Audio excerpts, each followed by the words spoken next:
আমি সায়নের কাছে আসবো। যখন সুপ্রিম কোর্টের কথা এলো তখন সায়ন আপনার কাছে আসছি একটা কারণ, 2,31,000 কোটি টাকা।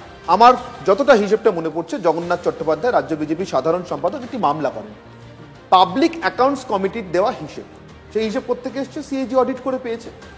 2014 সাল থেকে 2022-23 সাল অর্থবর্ষ পর্যন্ত এই রাজ্যকে দিয়েছে কেন্দ্রীয় সরকার বিভিন্ন খাতে, যেগুলোর খরচ হয়েছে, কিন্তু তার হিসেব পাওয়া যায়। এখন এই হিসেবের কাঁটায় কি তার মধ্যে দাঁড়িয়ে থাকতে হবে যতক্ষণ সুপ্রিম কোর্টের মতো কোনো সংস্থা আসে? সজলবাবুর কথা অনুসরণ করে বলছি, এ রাজ্যের এই রোধা শবরদের পরিবারটা কতদিন ত্রিপলের নিচে কাটাবেন এই আকচাকচিতে? দেখুন, কাঁথির অধিকারী পরিবারকেও ত্রিপলের তলায় থাকতে হয় না, কালীঘাটের ব্যানার্জি পরিবারকেও ত্রিপলের তলায় থাকতে হয় না। ফলে বঞ্চনার যে কথা আমরা এখানে আলোচনা করছি, বঞ্চনা মূলত হচ্ছে বাংলার মানুষের সাথে কেন্দ্র সরকার রাজ্য সরকার দুজনে মিলেই পিষে মারছে। আমরা যে আলোচনা এখানে করছি, এই যে আপনি শুরুতেই খুব সুন্দরভাবে আপনি আপনার প্রতিবেদনে তুলে ধরলেন যে খাকি ওয়েব সিরিজটা থেকেই সম্ভবত যে সিম্ফনির কথাটা আপনি তুললেন, যে গণতন্ত্রের সিম্ফনির আওয়াজ।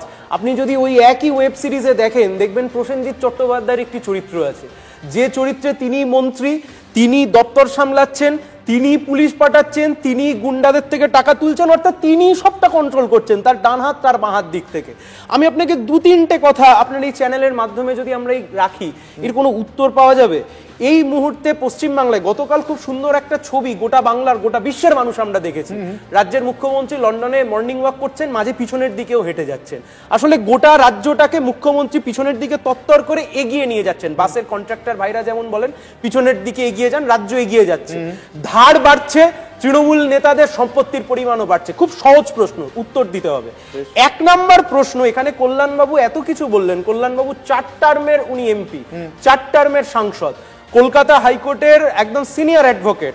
আচ্ছা, উনি তো ওনার দলকে অ্যাডভাইস করতেই পারেন যে তৃণমূল কংগ্রেস যে টাকা পাচ্ছে না সেন্ট্রাল গভর্নমেন্টের থেকে, যে টাকা পাচ্ছে না, হাইকোর্টের জুরিসডিকশন নেই, সুপ্রিম কোর্টে গিয়ে এই মামলা করে আমরা এই টাকা আদায় করে নেব। আজ অব্দি রাজ্যের সরকার এ পথ অনুসরণ করেনি। 1 নম্বর কথা। 2 নম্বর কথা, আপনি যে প্রশ্নটা করলেন, কেন্দ্রের সরকার পার্লামেন্টের অভ্যন্তরে দাঁড়িয়ে বলছে এই এই এই এই ঘটনা ঘটেছে। আরে চায়ের দোকানে দাঁড়িয়েও আমি বলতে পারি এই এই ঘটনা ঘটেছে। তুমি ব্যবস্থা কি গ্রহণ করলে? তুমি কোনো রকমের কোনো ব্যবস্থা গ্রহণ করলে না। আবাস যোজনা, অনির্বাণদা খারাপ লাগে কোথায়, আবাস যোজনা অথবা 100 দিনের প্রকল্প প্রান্তিক মানুষের প্রকল্প, আমার আপনার প্রকল্প নয়, খেটে খাওয়া মানুষের প্রকল্প। পিছিয়ে পড়া মনরেগা, আমাদের যখন 62 জন সাংসদ 2004 থেকে নয় আমরা করেছিলাম সেই সময়তে ইউপিএ 1 গভর্নমেন্ট।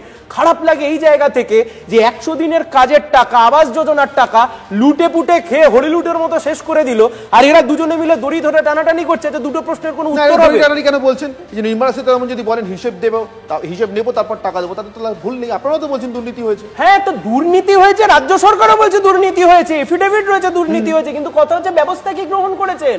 আপনি বলছেন দুর্নীতি হয়েছে, আমি ধরে নিলাম দুর্নীতি হয়েছে, সব হয়েছে। তাহলে আপনার কথায় আমি আপনার কাছ থেকে আপনার স্ট্যান্ড জিজ্ঞাসা করছি, আপনাদের বামপন্থী দেশ, আপনাদের কথাতে তাহলে কি দুর্নীতি হয়েছে? এরপরে কেন্দ্রীয় সরকারের কি করা উচিত? টাকা দেওয়া উচিত? দুর্নীতি হয়েছে, কেন্দ্রীয় সরকারের উচিত প্রয়োজনীয় ব্যবস্থা গ্রহণ করে যাদের প্রাপ্য টাকা সেই প্রাপ্য টাকা তাদেরকে দিতে হবে।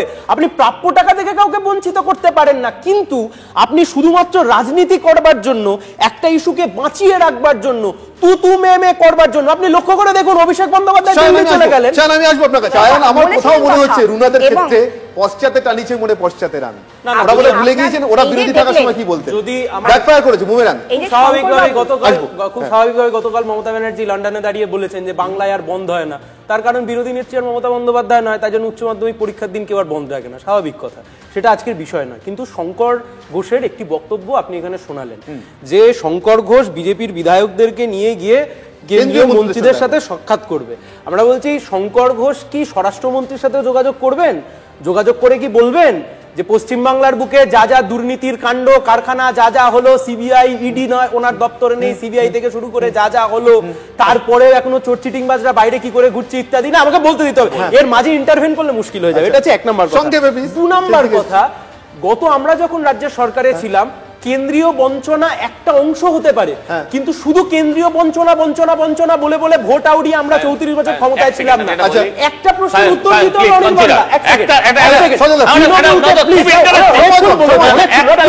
আমি বলছি তৃণমূল লাইনেই বলছি, আমি একটা লাইনে বলছি, যে এত কেন্দ্রীয় বঞ্চনা ইত্যাদি থাকবার পরেও পশ্চিমবাংলার বুকে কোনোদিন স্কুল ড্রপ আউট হয়নি, পশ্চিমবাংলার বুকে স্কুল বন্ধ হয়নি, ওই ডিএর জন্য সরকারি কর্মচারীরা সুপ্রিম কোর্টে যায়নি, এটা রাজ্যটাকে সরকার করে দিয়েছে আজকে। স্কুলে ছোট ছোট বাচ্চা পাচার হয়ে যেত, আমরা কোথায় ম্যাডাম? ড্রপ আউট কেন?